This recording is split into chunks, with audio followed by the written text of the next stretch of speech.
Alhamdulillah, wassalatu wassalamu ala rasulina sallallahu alaihi wasallam. Falenderojmë Allahun azza wa jall. Salat e selam i dërgojmë pejgamberit ton Muhammedit alaihi salatu wassalam. Vëllezër të nderuar besimtar, muslimani, ka thonë pejgamberi sallallahu alaihi wasallam, se është larg pamës dhe është vigjilent. Kështu që kur t'i vinë do raste ku shpërblehet besimtari, du t'i shfrytëzoj ato raste. Sikur rasti i Ramazanit që jemi tash, rasti i teravive që po na jepet mundësia, apo rasti i lutjeve, apo i leximit të Kuranit, apo i faljes së namazit të natës. Vëllezër nderuam, pejgamberi sallallahu alaihi wasallam ka thënë me një hadith që shfrytëzoni 5 para se të vinë 5 të tjerat.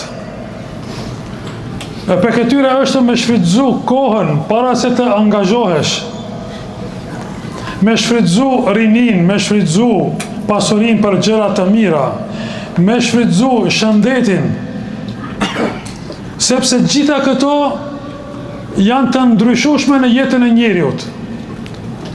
Pra kur ke mundësi me vepru vepra të mira, për shembull përmes pasurisë, vepro tash se ka mundësi nesër nuk do të kesh këto mundësi financiare.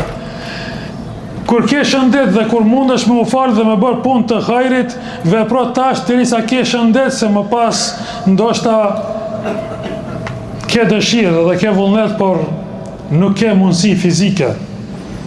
Andaj dhe muaji i Ramazanit është një kohë që ta shfrytëzojmë, se më pas Ramazanit falu, por nuk e kia të shpërblim sikur se tashti në teravi, apo në leximin e Kuranit, apo veprime tjera.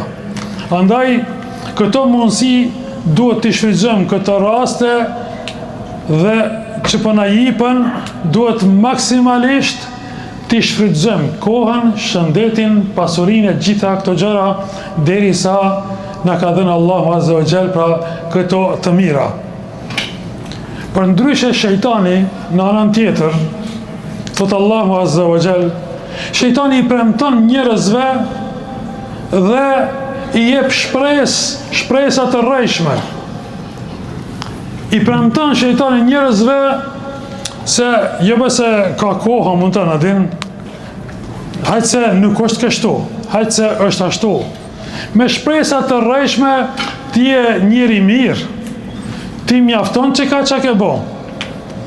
Hajtë se do të vjen koha që ti do t'ja fillon me namaz, hajtë do të vjen koha që ti do të përmirësosh, do të vjen koha që ti i len këto, jo sot për nesër. Kështu ti jep shpresa të rrejshme shejtani, a njeri nuk mundet pra me janis dhe me u përmirësu nëse nuk janis qaty për qaty.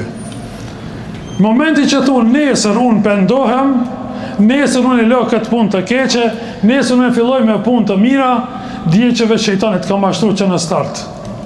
Nuk do të fillon as nesër. Sa njëri ka thënë, gjuma e ardhshme do të filloj unë më falë.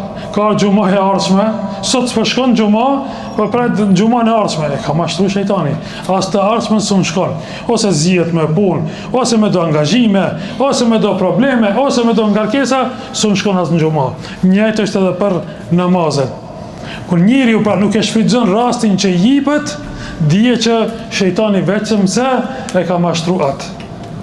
Kurse në hadithin e pejgamberit sallallahu alaihi wasallam kemi pra këshillën e profetike që ta shfrytëzojmë kohën dhe rastin dhe mundësitë që i kemi që tani.